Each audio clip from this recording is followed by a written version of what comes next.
Well, Mr. Nick, thank you for coming on. Everybody, this is episode 179. I need to stop saying that because we do an intro and I tell everybody that. But I apologize. I apologize to Nick. I sound like someone like beat me over the head for 20 minutes. I have a head cold, and it's a perfect time to get a head cold. We are 3 weeks out from the Chicago Marathon, so I need to get all of this out now and not get sick again until the Chicago Marathon. But super stoked to have Nick on. It is 6:30 Eastern time in the United States, and this is the earliest we've potted. But honestly, I dig it. I got orange juice. I had a bagel, cream cheese, and an egg, and a latte.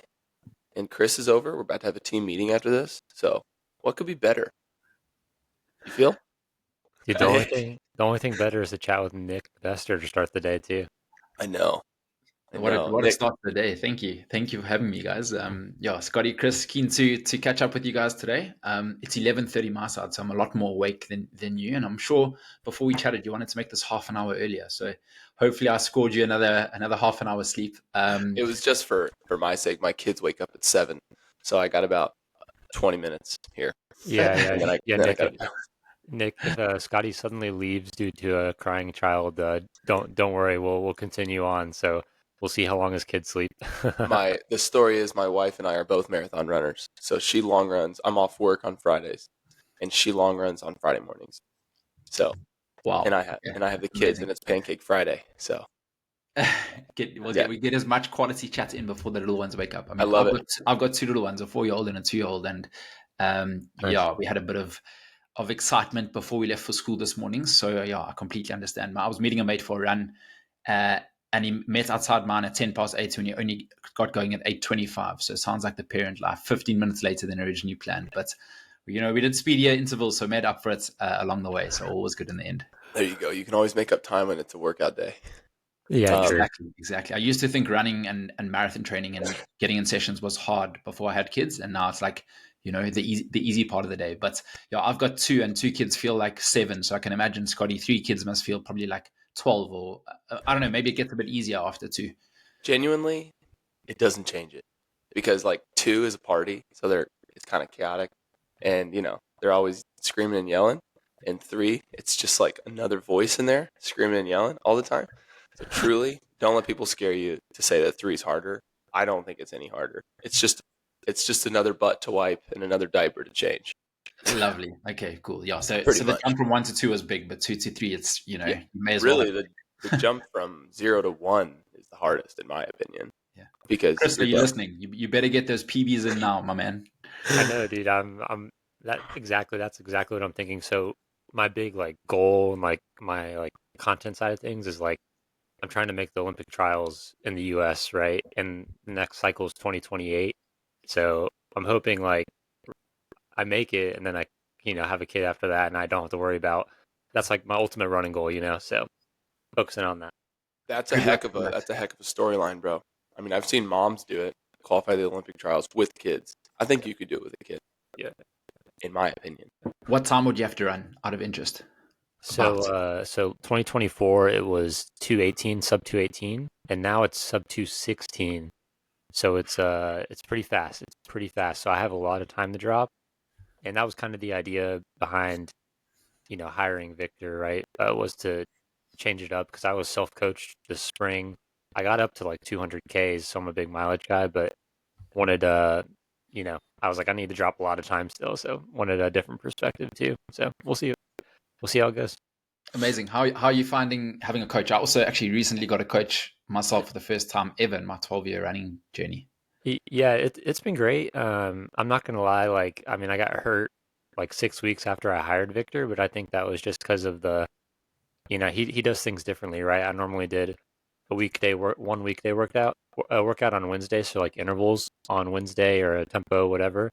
And then I do a long run workout on Saturday, but he has me doing Tuesday, Thursday, Saturday. So I think that stimulus change got me hurt, but I'm gonna like be in the gym more now and doing all that kind of stuff, and hopefully focusing more on recovery and having more time doing this full time instead of my actual full time job.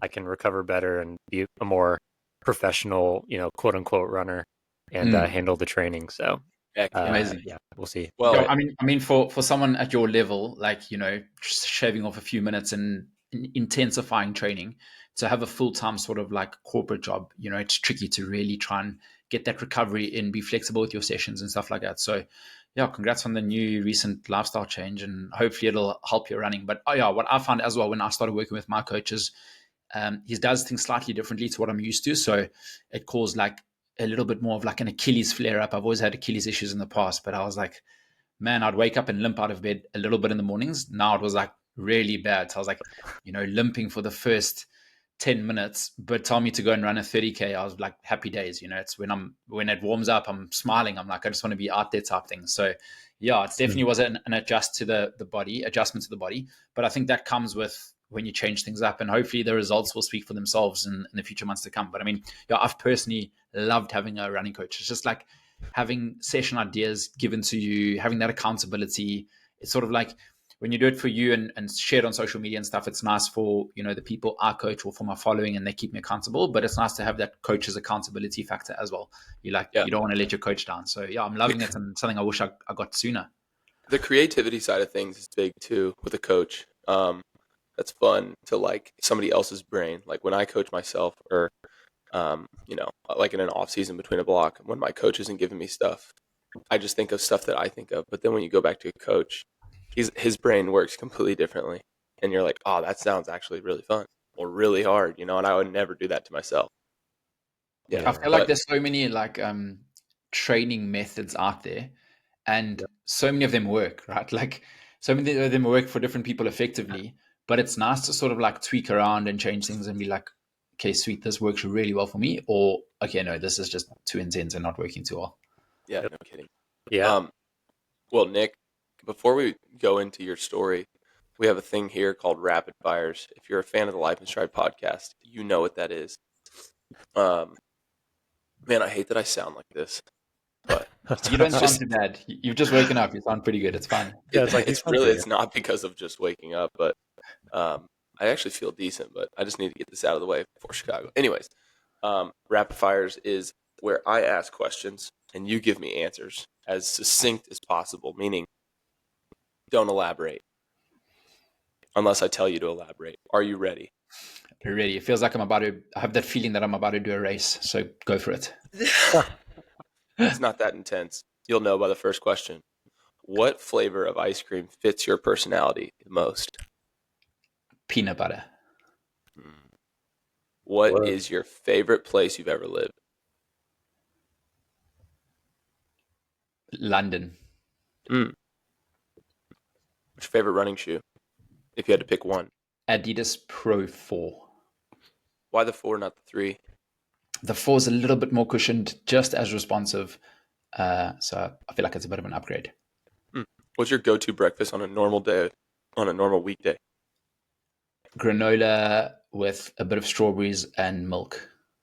I had that last night, minus the strawberries. Highly recommend. You're on a desert island. Follow me. By yourself for the rest of your life. Okay? You get one movie to take with you. You get one song, and you get one meal for the rest of your life. What are you choosing? Movie-wise, I'm choosing Shawshank Redemption. It's my all-time favorite. I haven't watched it for a long time, so thanks for reminding me. I'll recap. Then as for the song that I take with me, I'm going to go with Heaven is a Place on Earth. So cheesy, I know, but that was my Berlin Marathon song when I broke 220, so it's got a special place in my heart. Hits deep.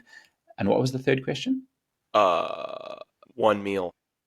One meal, I'm going to take bagels with peanut butter and honey, and hopefully a toaster if I'm allowed to bring that too. Yeah, dude. If it's part of the meal, you get to bring the toaster. Toasted kind of a bagels secret. with peanut butter and honey. I could live off that for the rest of my life. So good. Really? Do you eat that before a marathon? Yes, I do. Love that. Pulp or no pulp in orange juice? Pulp. Do you drink coffee? Yes. What's your coffee order if you're going to a coffee shop? Cappuccino extra hot. Cappuccino extra hot. I never knew what a cappuccino was until I got a latte machine, like a espresso machine. But Cappuccino's just, it's like a latte with no sweetener, correct? With the amount of milk in coffee is about, it's like 2 times the milk and 1 times the coffee, right? I feel like a latte's got more milk, so latte is like more Yes. milk and coffee, whereas cappuccino is like more like froth milk at the top, let's say. Mm. Whenever I go to a coffee shop, I get the same thing. Lovely. What is the single biggest mistake you've made in your running journey? If you could just put it into like one thing, not a whole spiel. I would say not doing any strength work in my first few years of running. Mm. That's so good. Yeah, we need to click on that after this. But Yes. do you run with a bottle on a marathon? No. Would you rather drive for 5 hours straight or fly for 10 hours straight? That's a tricky one. If I've got my kids in the airplane, definitely drive. Let's go with drive for 5 hours straight. I can get a good playlist going. Yeah, respect, man. Kids in an airplane is rough, especially because of like the social anxiety part of it. They like start acting up, and everybody around you is like, it's okay. But truthfully, in their head, they're like, oh man, these kids are the worst. Because I know before I had kids, I used to do it. When I do like a local flight, if it's a 2 hour flight and kids are giving you a hard time, it's a long 2 hours, and then I'll have like I'm flying to Tokyo or Kenya later this year, so it's about a 14-hour flight. But I have no kids, so I'm like I cannot complain. I'll be up stretching near the bathroom every hour. Get a good airplane movie going. I'll just sit there with a smile on my face. Can you sleep on an airplane? Not nearly as well as I can in a bit, but yeah, let's say if I'm doing a 14-hour flight, I'll probably sleep for about 5 or 6 hours. Not bad. Impressive. Yeah. I'll take my pillow with me. Yeah. In one sentence, this is not really a rapid fire question, but we're going to put it in there. In one sentence or less, what motivates you the most to keep going every day? Just the fact that I know I can still improve if I work a little bit harder, and that feeling of knowing you can improve and finally getting there, it's just one of the best feelings in the world, and that motivates me. True that, man. That's great. That's a great answer. How many different ways do you know how to cook an egg? Probably about 4. What are they? Now you're putting me on the spot. So let's go scrambled egg, fried egg, boiled egg, and poached egg. What's your favorite? Scrambled egg on a bagel. Dude, I feel like scrambled eggs like shrink. I feel like when you scramble the eggs, you get like less. Yeah. That's just a weird me thing, but we'll move on from that. Last question. You're allowed to elaborate if you would like. Why do you run? So mainly, I'd say for like physical and mental health, and I know just how good it is for you to keep active. That endorphin kick that you get after a run is just absolutely unreal. And often when I'm like doubtful and tired and fatigued in marathon training and know I've got to get out for a run and it feels forced, I just think about that feeling afterwards and it's incredible. So that's a big part to it. And then also like mentally to switch off, I'm a content creator, create a lot of running content. I'm a running coach that coaches quite a few athletes. So I'm on calls, I'm on Training Peaks all the time. I'm creating running content. So actually running is my art to running in many ways, that I can just go into my own Zen world, get a playlist going, for like an hour. I don't even know what planet I'm on. And I come back feeling mentally rejuvenated. And I feel like, yeah, that's probably the biggest benefit. Obviously, I'm a performance-based runner, let's say. So I want to try and PB and get good running times. But at the same time, like I've had it where I've had niggles in the past or injuries and haven't been able to get out for a week or so. And yeah, I'm really grumpy. I'm like a different person. It's, I struggle a little bit. I'm not as productive and stuff. And then I realized actually just getting out for the run means so much more than the performance side to it. So that in itself means a lot to me. And then the performance side's a bonus. Yeah, isn't that? I mean, we've been kind of honing in on this recently about the mental benefit of running. It's like such an obvious cliche that everybody talks about, doing it for mental health, but truly mental health like is at an all-time low everywhere, all across the world, man. It's bad. And so many people are missing like the quick fix of running. I mean, I talked about this on a few episodes ago, but what it did for me with like anxiety with my job. I have a really stressful job, and it just like wiped it away. And starting my day every day with, just like you said, like going to a mental zen, either whether it's with people or without people, and then afterwards you just like everything is calmer. I don't know why it does that. Chemically in your body, it definitely does something, but I mean, yeah, it's just an absolute game changer for mental health. 100%. Yeah, Yeah, you nailed it. Yeah, thanks for sharing. I think, like, if we look at the way running's trending now, more and more people are doing it. It's incredible to see, and I think people are realizing actually just how beneficial it is. And when you first get into running, it's so hard. I mean, running's yeah, actually always hard, but in the beginning, it's extra hard while your body's adjusting. So you're really getting the mental gains from that, but that only gets better and better once you can, head out for an hour run and just go into your own world once your body's sort of adjusted to that running load. yeah. Um, Dude, I really want to dive into your story before I got to jump off here. I'll listen to the rest once it's published, but you have you haven't advertised on social media your journey basically from your 5K time, right? From 25 to basically it's sub 15, correct? Yeah, yeah, yeah. Um, that's a heck of a jump in a 5K, 10 minutes, 10 minutes plus.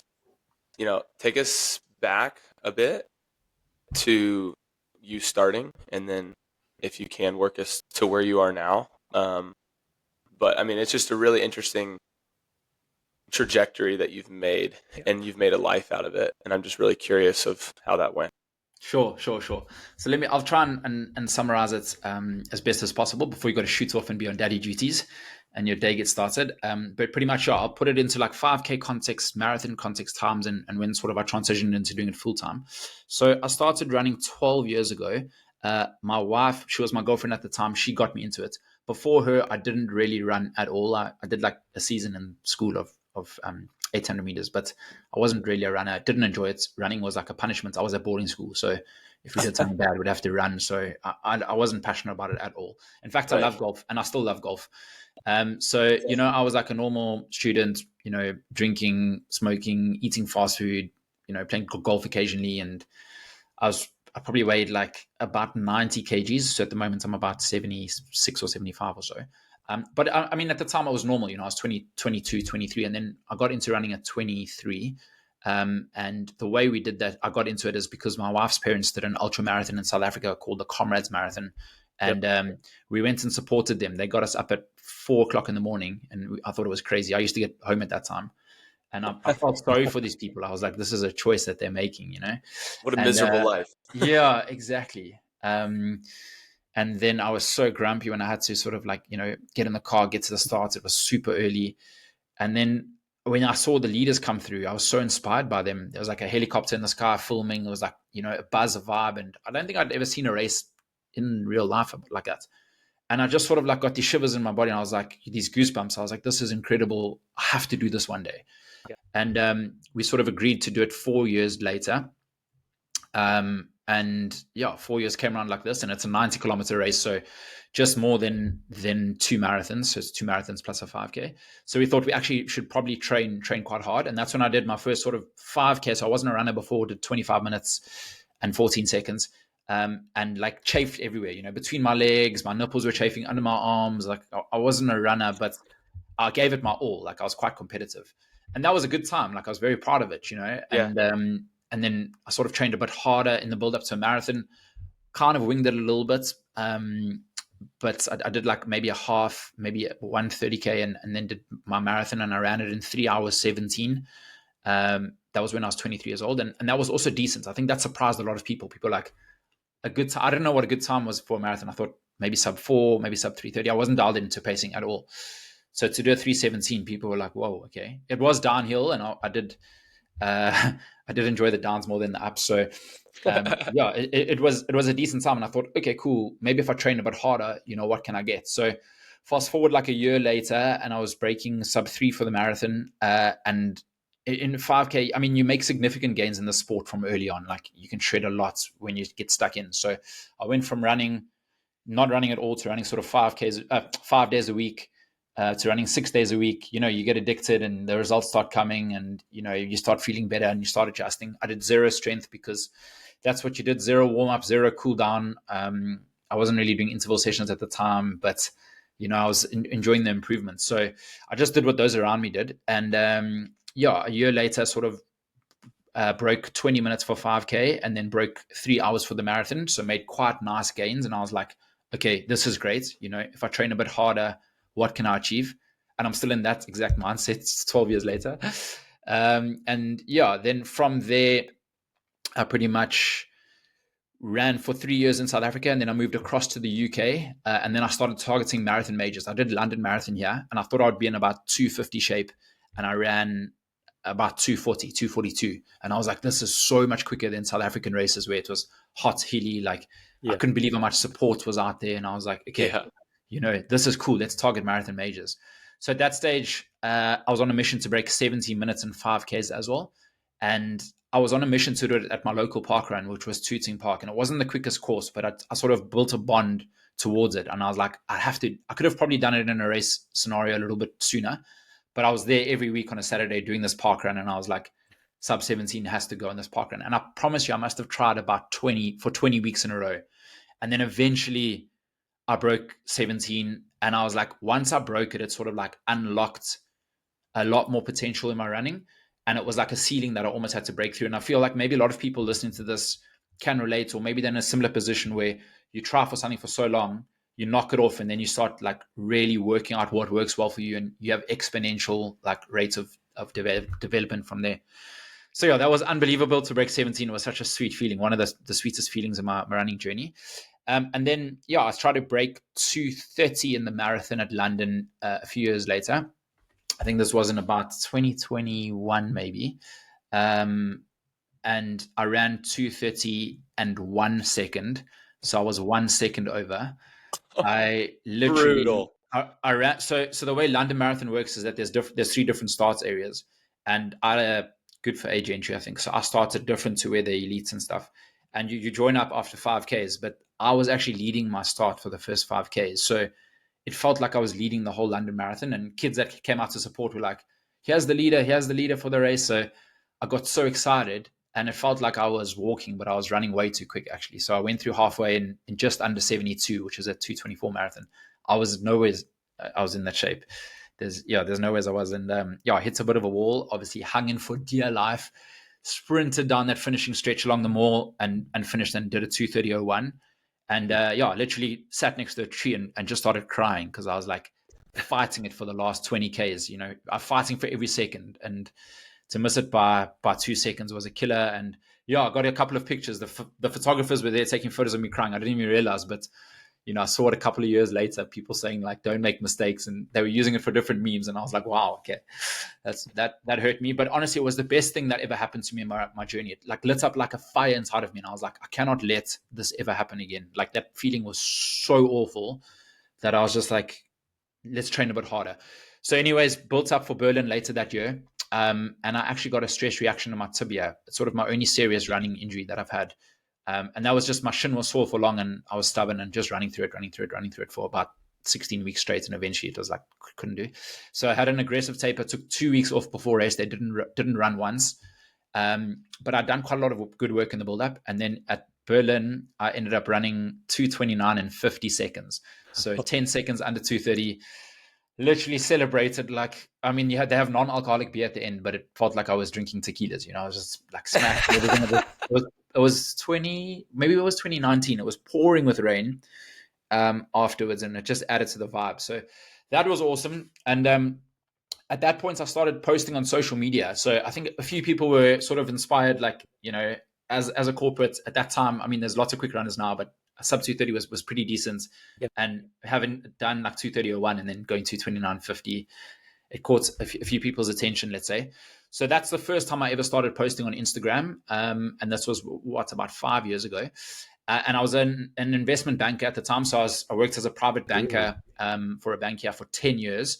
But I was always a keen runner. So people would come talk to me about running and, tips and advice. And I felt sorry for those around me because all they heard was running.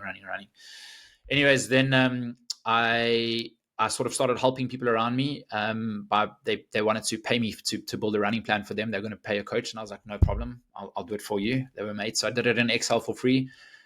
They started improving, so they told their mates, and then next thing I was like coaching like, I don't know, 10 people, and I was like, I can't do my corporate job as well anymore because it's taking my time. But I was so passionate about this running and helping people improve and stuff. So that's when I started charging, and that's how it started. And then 10 grew to 30 quite quickly, and then I was like, wow, okay. COVID hit.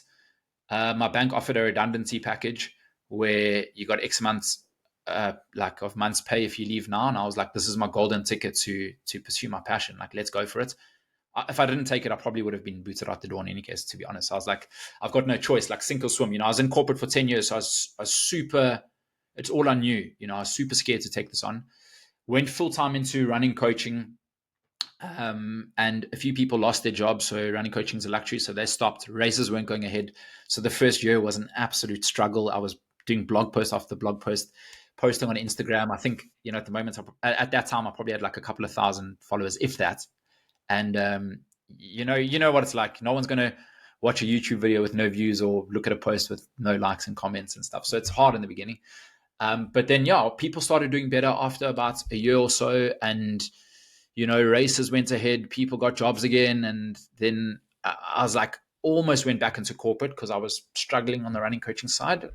But I gave it a bit more time. And then, it just changed like this, and it really started booming. And, the application started flying in daily. I wasn't used to it. I was like, this is incredible type thing. So, that was pretty cool. And then the coaching grew from there. And then eventually it grew to a point where I couldn't handle it myself. So I got an assistant coach, and I started a running club called Best Athletics because I created this community, let's say. So I got it officially registered with England Athletics, which is a bit of a nightmare, but us runners are stubborn and went through with it. And then, so sort of 5 years later is where I am now. And the running club's got just over 600 members in the UK. So it's definitely one of the fastest growing ones, which is awesome. We're supported by like Adidas. Congrats, and Science and Sports. Thanks so much, guys. Appreciate it. But one thing I would say is that running taught me how to work hard. Like, I just used my mindset. So I was like, marathons and 5Ks even are so hard that if you just use that mindset towards like other stuff, other stuff's not that hard. And then, on a personal journey, once I broke 2:30 in the marathon, that was almost like when I broke sub 17, like it spiraled like good performances.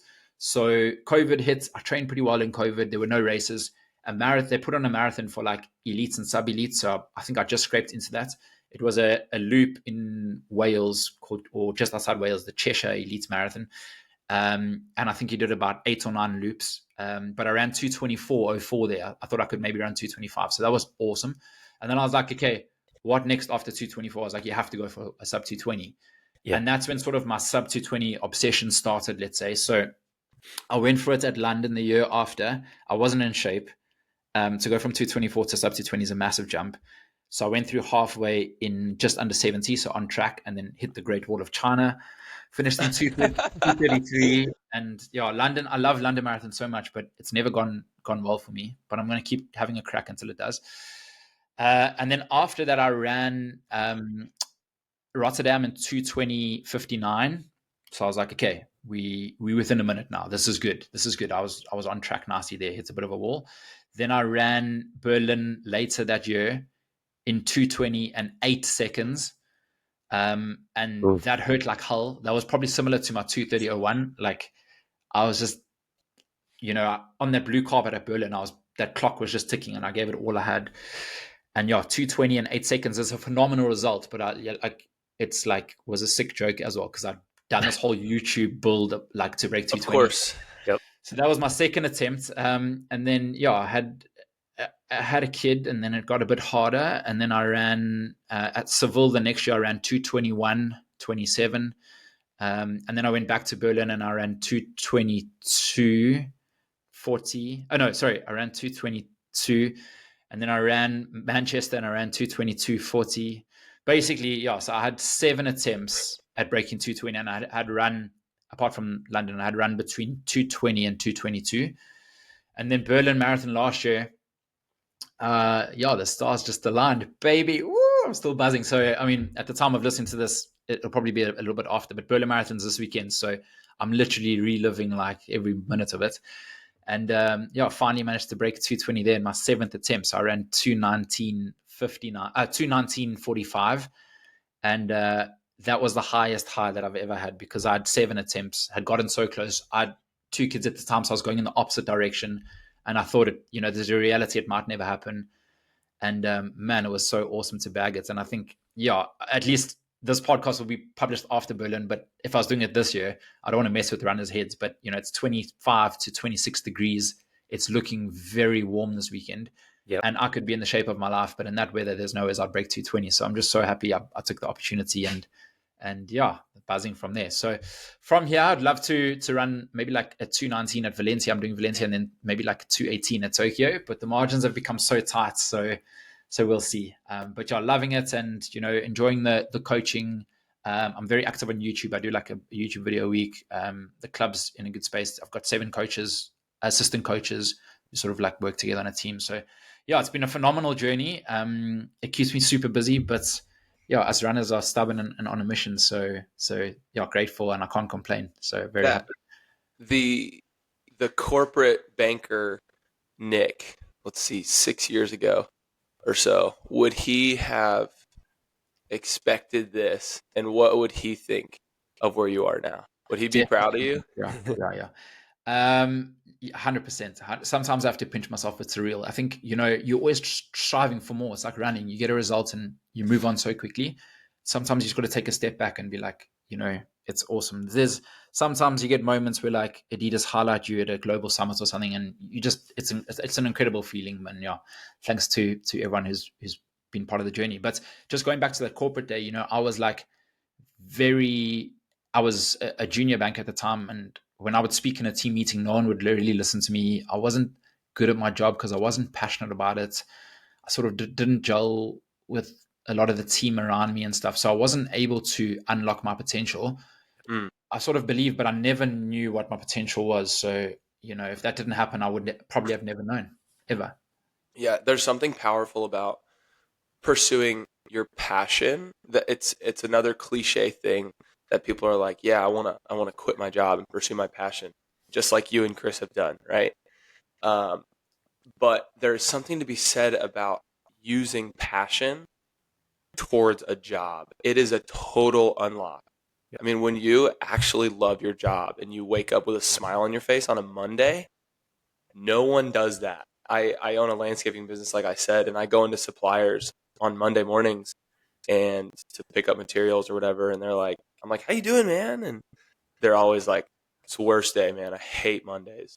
It's like Monday morning at 8 a.m. And I'm like, what? Like, it's a great day. It's a great day. And just like having that attitude, even if I'm lying, is an unlock. Because like you have that attitude with clients, you have that attitude with yourself, with others, your colleagues, and people are like you either rub off on them or they're like, I'm never going to beat this guy. I'm never going to beat this guy who loves Mondays. 100%. Yeah, I think I get a lot of messages from people that have maybe followed the journey from the early days and can see the transition, and they're like, I want to quit my job and go full time into it. And, my advice to people like that, or when I chat to them, is kind of like, just make sure things are in place and you're at a level that you can transition slowly. When I transitioned, I was already coaching 30 people. So there's no ways I would have just quit with nothing, because that's risky and things take time. So yeah, sort of like do it, see if you're passionate about it, love it. And it tests you a lot of the time. So if you're not passionate about it, I think you can't fake it, let's say, because there's only so much of that you can do, because when it tests you, unless you're passionate about it and come through, then you pull through in those moments. But yeah, I love that. And there's hard times, but yeah, enjoying what you do is you're lucky. So soak it up. Yeah. Yeah. Just everything you said, what an incredible story of like persistence and consistency. If anyone listening is like in a plateau right now where they're, struggling to get past a certain time goal or something, I hope you take a lot of inspiration from Nick's story, because I mean, if you listen to that, 7 attempts to break 220, right? And so it's just keep pushing, keep being persistent at your goal, consistently train, and you'll find your way. But Nick, what a inspiring just story of business, and running as well. I'm curious, as someone I think we were talking earlier, I run 222, right? And I need to make this big jump to try to hit my dream of like the Olympic trials. What do you think that like difference maker was to finally break 220? Did you change something in training? Did you like fix your fueling plan, or what do you think it was? So you know what? Like, I I don't know what your full potential is. You might be able to run a 210 marathon one day. Who knows? I suppose proof will be in the next few years. Obviously, in my case, the gains became so marginal at a stage where it was like I was looking for 10 seconds over a full course of a marathon type thing. Yeah. I'm now, yeah, at that stage where if I take off a minute now, that would be huge, you know. But I think over the years, you sort of work out what works best for you. And then you work out maybe sort of where your weaknesses are as well. And I think a big thing for me was sort of like really trying to increase the speed over the shorter distance stuff, and then build that all the way through. So, Yep. like, I took on a thing called Operation Speed, where I was just trying to PB in the 5K and smash as many 5K races as possible, do those faster track reps and stuff like that. And then once I'd transitioned that speed at the top end, a lot of VO2 max work, then it sort of went on to the 10K half marathon, full marathon.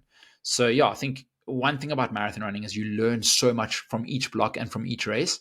And I feel like in that seventh attempt, it was like all the learnings, all the failed attempts had just prepared me for that last sort of 12Ks where I was able to put in a big negative split. I was quite a lot over 220 time.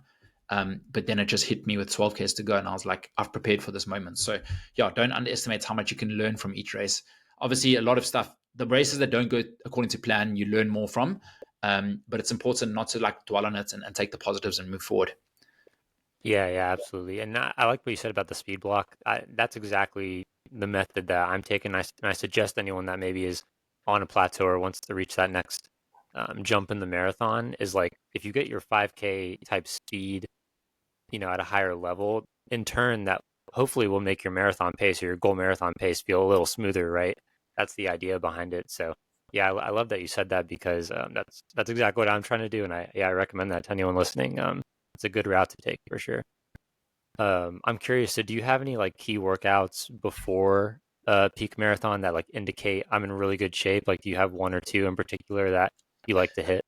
Yeah, yeah. So I would say probably three marathon workouts that I think give you like a good indication of shape or that I like to hit.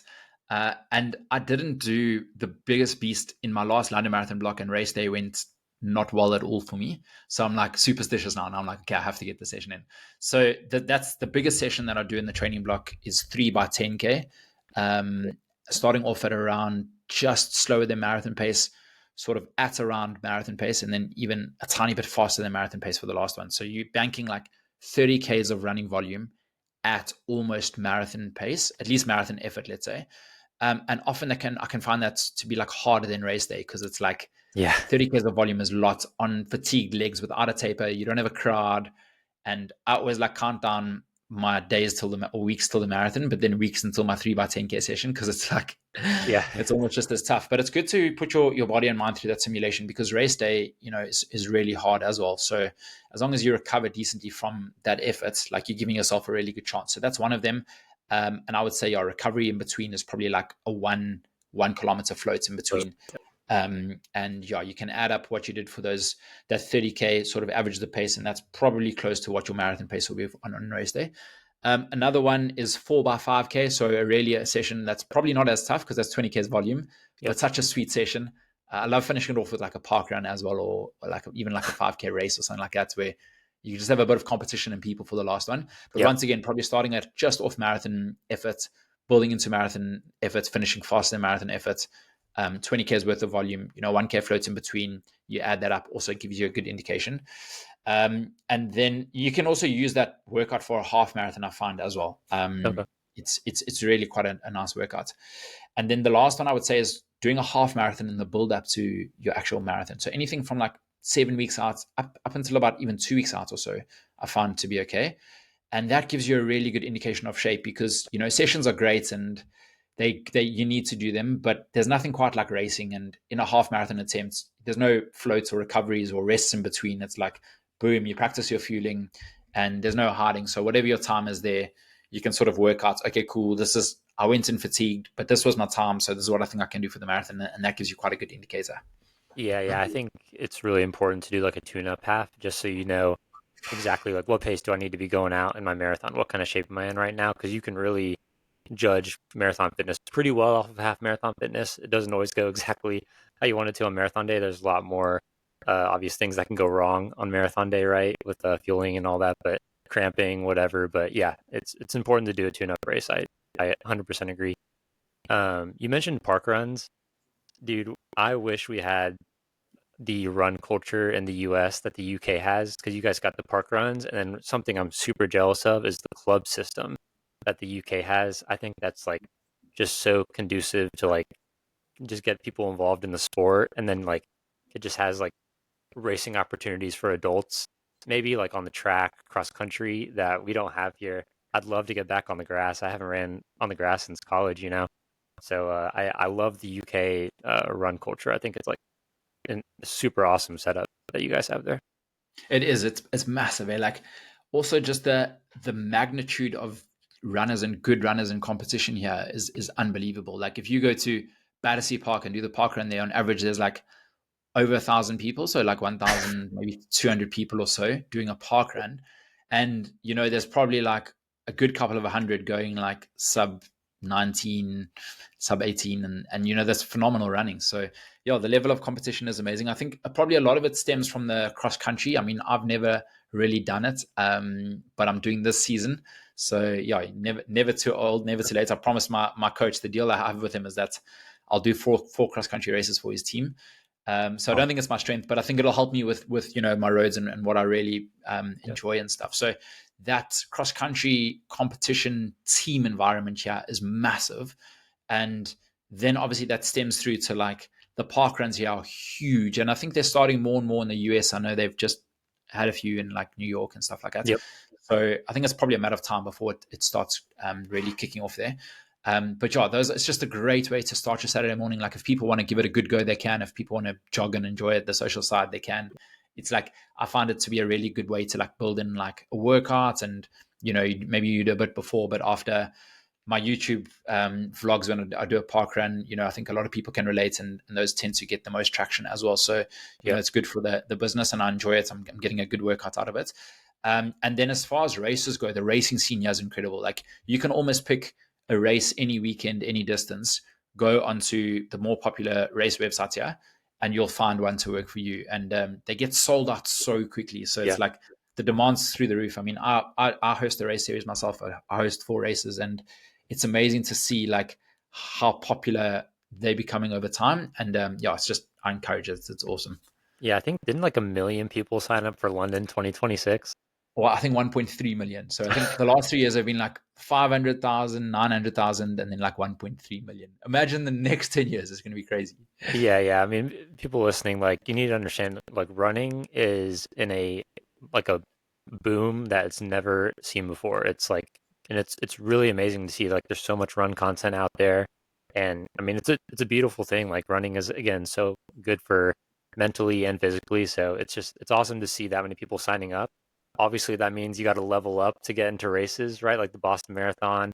If you want to qualify for these majors, you got to be leveling up, which is tough. But it's fun to see that many people signing up for races and wanting to get involved in the sport. It's an awesome time to be a runner. For sure. If you're targeting like a good for age or championship entry or automatic qualification time based, I think if you're looking for future years, you can just shave time off that, because there's so much competition. And I mean, runners are so much more educated than before. So the performance side of running is increasing drastically. I mean, I just know, so if I ran the same times that I did a few years ago in the races, my position's like a lot lower than what it used to be. So it's sort of like forcing everyone to try and perform a little bit better, which is cool. You know, it's bringing out the best in you, and it's great to see.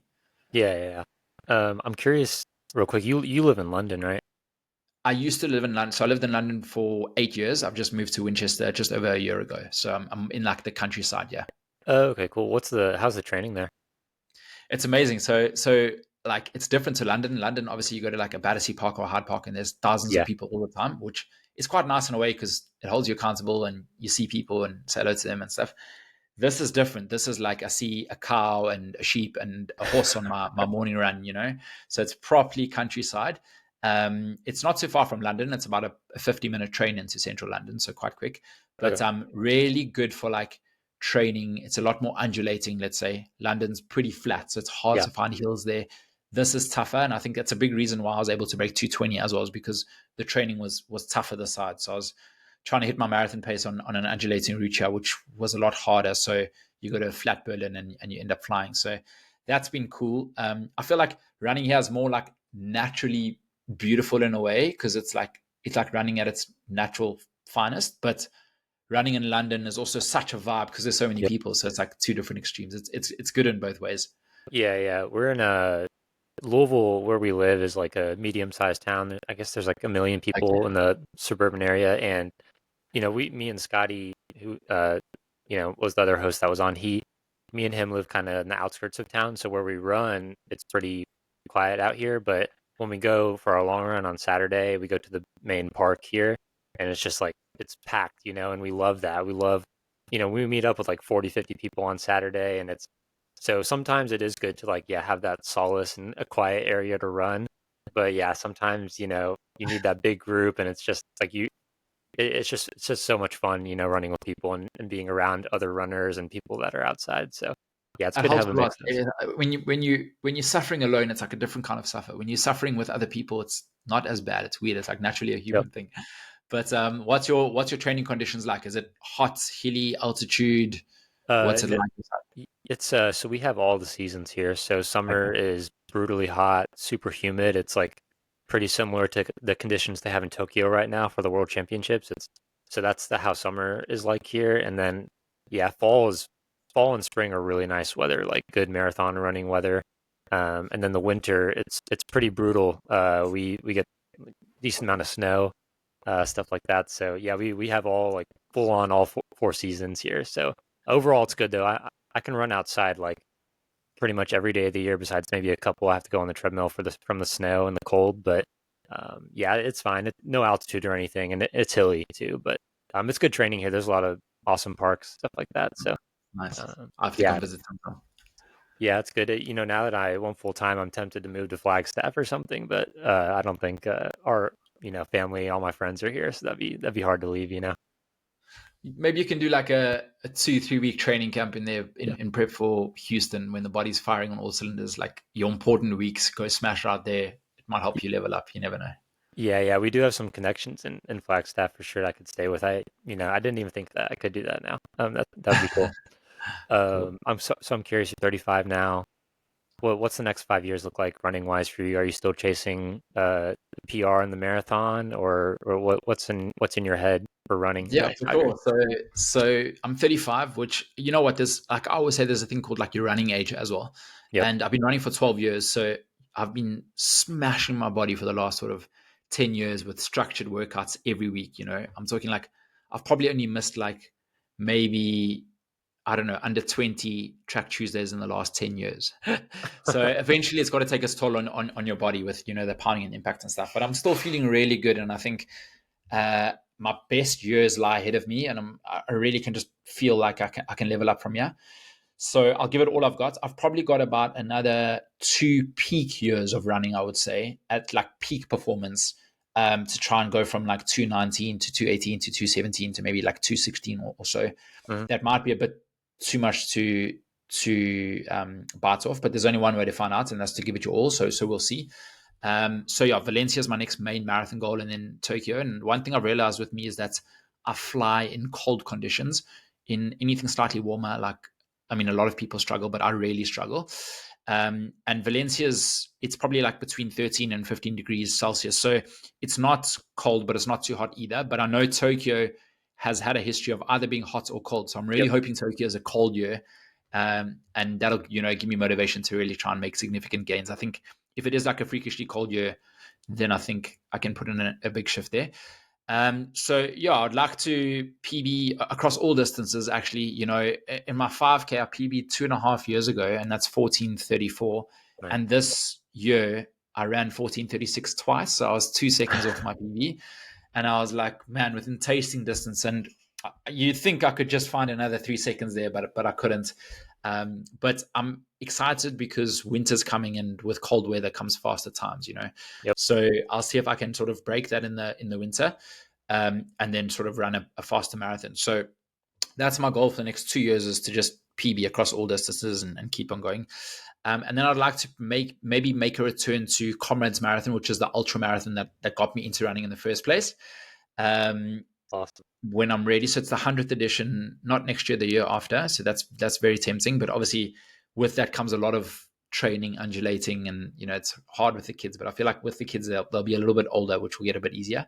Yep. And then I maybe want to dabble into like maybe a couple of like Hyrox things. I know it's trending and popular, and just see what it's all about. I know the biggest part of the Hyrox, I don't know if you're familiar with them, but they're sort of like cross training competitions, that are really popular in the UK now. And I feel like that you do 8 kilometers of running. So it's 8 times 1K between all the stations. So running's by far the biggest part. So if you're transitioning from like a running background, you can just sharpen up on your strength work and stuff, and you can make up a lot of time with the runs. So I might be able to perform well at that. Obviously, I'm not nearly as passionate about that as I am like international marathon majors and stuff. Yeah. But it'll be cool to challenge myself with something different and test it out. So I think that's on the horizon as well.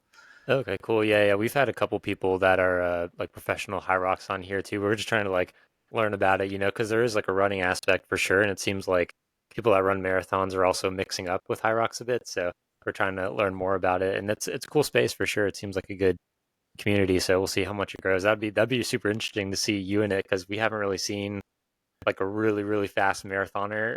At least I haven't seen online of like doing Hyrox and seeing like what kind of impact does it make that you're like flying past people on the intervals of running in between versus like, obviously the lifters will have a advantage probably on the lift stuff, but yeah, that'd be super interesting to watch. Yeah, it'll be cool. I'll document it all. I'll probably put in a mini training block for it, obviously, and I'll make a YouTube vlog, and we'll see. We'll put a marathoner versus Hyrox champs and see how close I can get to them. Yeah. So Nick, before we end every episode, our buddy Danny, who's on Central Time, so he's an hour behind, so he was still sleeping when we started. He always asks this question, so I'm gonna ask it for him, and hopefully I ask it just as good as he does, So it's called the billboard question, and essentially it's if you had a billboard, it was your billboard. Say we say Times Square, but say it was in the most popular area of London. Thousands of people are walking around seeing it every day. If you had like an inspirational message or an image or something you'd want to put on this billboard that you want as many people to see as possible, what would you put on Nick Bester's billboard? So I'll probably say 2 things. So one is my tagline word is boom shakalaka. So yeah, I was hoping you'd say that. Yeah. Awesome. I mean, there's no real meaning to that, but it's like if I'm in a race, people shout like boom shakalaka. And if people finish with a PB, often they'll send me a video like boom shakalaka. It's like, I don't know, I'll put a meaning to the word, but there's so much that word can mean. It's just like out there and strong and like a good performance, like let's go type thing. And then the other like sort of more educational, let's say, tagline that I love is positive mind, negative splits.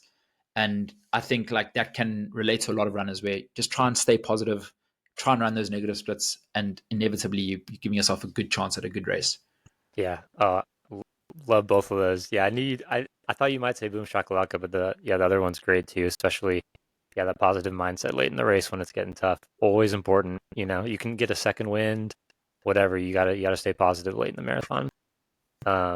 Nick, you certainly made a fan out of me and Scotty forever, man. Your passion about running and what you do is I can feel it, seriously. So I really aspire to you. And again, now that I'm doing this full time, it's just inspiring to see how passionate you are and how successful you are at what you do. So I really appreciate your time, man. Thanks for responding to the Instagram DM and hopping on. We appreciate it more than you know, and really enjoyed the conversation. Oh, sweet. Thanks so much for having me, Chris. And Scotty as well. Yeah, he's on Daddy GTs now, so we got the easy job. But yeah, congrats on going full time. I mean, that's a huge, huge leap. You've probably got that excited and nervous feeling that I had in the beginning. Yep. And it's like day one of the rest of your life. So make it count. All the best. I'm always here to help if you have any questions. And before I go, I just want to find out from you. I know you've said you've been struggling with injury of late, but you're targeting. Am I allowed to say on the podcast? I don't know if you've mentioned it to other people. Oh, yeah. For Okay, sure. so you're targeting Houston Marathon. Let us know now what you think you would be running there. Like, what would you be happy to run at Houston? because I'm going to be tracking you. It's tough, right? Because I took 8 weeks off from my injury, and I was doing elliptical stuff like that. But obviously, I've lost some fitness, so I'm in week 2 now. I'll be around 100 Ks this week, so nothing too crazy, all easy. I'll probably start doing workouts in a week or two. So my idea is I do 6 weeks just to like get back up to my normal volume, 160 Ks, 180, whatever. And then that would give me 12 weeks until Houston to like just focus on marathon build. So it's like get back up to par for 6 weeks and then 12 weeks of marathon specific. So I'm hoping if everything goes smoothly, I can take a crack at 220, but it's hard to say because I don't really know how much fitness I've lost yet from because I haven't done a workout. The easy runs feel easy, but I would love to run as close to sub 220 as possible. So that's the plan with my coach. I need to talk it over with him, but I think that um, at the end of 2027 is the cutoff to make the Olympic trials in the US. So December 2027. So I need to run under 216 by then to get into the field. So, and that's like my ultimate running goal, right? So, yeah, so I have time, but to, I think, take that next step, I need to break 220 at least in 2026 to like make the proper jump forward to have a real shot at it. So, yeah, hoping I can start 2026 with a sub 220, and then I would have, you know, about another 2 years total to make that extra 4 minute jump. So that's the Amazing. idea. That's All the the idea. best, all the best. Yeah, I'll be tracking your training and backing you for sure. And yeah, I know Thanks. Scotty's gone a bit, and he said he was a bit under the weather, but I think that's a blessing in disguise with 3 weeks to go to Chicago. Often you get Yep. out your system now and you fly on race day. But yeah, thanks so much for having me once again. It was awesome to catch up, and all the best for the future. Awesome, Nick. It was awesome to meet you, man. Hope you have a great rest of your day. You too. Cheers, Chris. Have a good one.